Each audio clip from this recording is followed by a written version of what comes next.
बिस्मिल्लाहिर्रहमानिर्रहीम। अस्सलाम वालेकुम नाज़रीन, मैं हूं फ़याज़ महमूद और आप देख रहे हैं फ़याज़ महमूद यूट्यूब चैनल।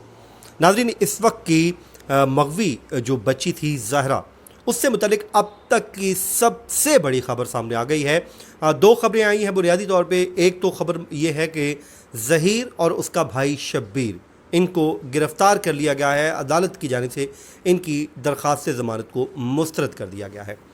ये एक मामला सामने आ गया है। उसके बाद इससे भी जो खौफनाक ख़बर है वो जो ज़हीर के लिए है, वो मैं आपके साथ शेयर कर दूँगा इसी वीलॉग में। और ये वाकई एक बहुत बड़ी डेवलपमेंट है इस केस में, क्योंकि अप्रैल 16 यानी कि 16 अप्रैल को ये मामला सामने आया था, जब एक बच्ची घर से लापता हुई। उनके पेरेंट्स ने उनको ढूंढने की कोशिश की। जब वो बच्ची नहीं मिली तो फिर ये मामला मीडिया पर आ गया। जब मीडिया पे मामला आया तो देखते ही देखते हर किसी को तशवीश हुई कि एक 14 साल की बच्ची आखिर कहाँ जा सकती है। किसी को कुछ खबर नहीं थी कि वो बच्ची गई और गई कहाँ पर।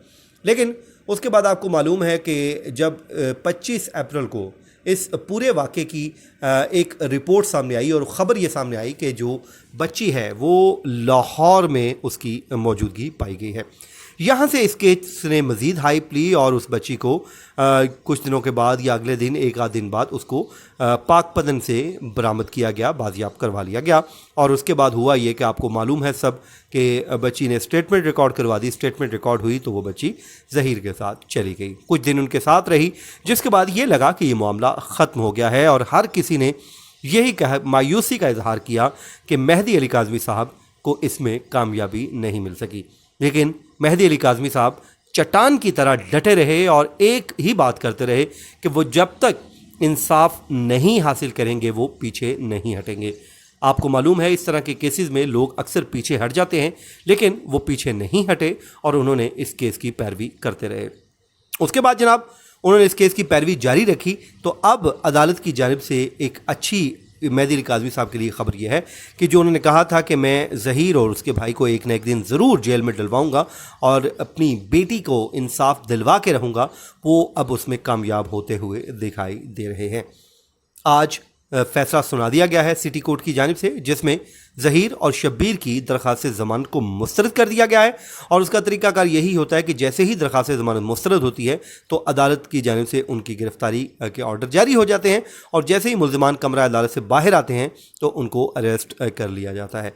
अब अगला प्रोसीजर तो यही होता है कि आमतौर पर फ़िज़िकल रिमांड हासिल किया जाता है फॉर फर्दर इन्वेस्टिगेशन। लेकिन क्योंकि इसमें ऑलरेडी ही इन्वेस्टिगेशन कंप्लीट हो चुकी है, इसलिए इनको बहुत ज़्यादा इसमें नहीं रहती चीज़ें। लेकिन फिर भी पुलिस का होगा कि अगर वो फिज़िकल रिमांड चाहती है या फिर इनको जुडिशल रिमांड पे जेल भिजवा देती है।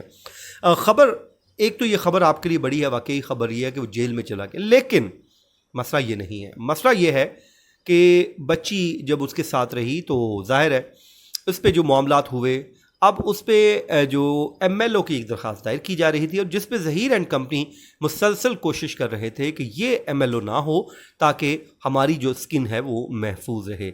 लेकिन अब उनके लिए बुरी खबर ये है कि अदालत ने इस दरख्वास्त पे भी फैसला करवा लिया है और जो बच्ची है उसका जो है मेडिकल अब करवाया जाएगा। और मेडिकल के बाद जो मामलात हैं आपको मालूम है वो साबित हो जाते हैं तो इनके गले की हड्डी बन जाएगा, इनके फंदा तैयार है और ये वाकई मुश्किल में आ गए। वैसे तो ये शायद बच ही जाते, लेकिन आपको पता है जो मेडिकल होता है, फ्रांसिक जो साइंस एंड जो है उससे मुकरना जो है वो नामुमकिन हो जाता है।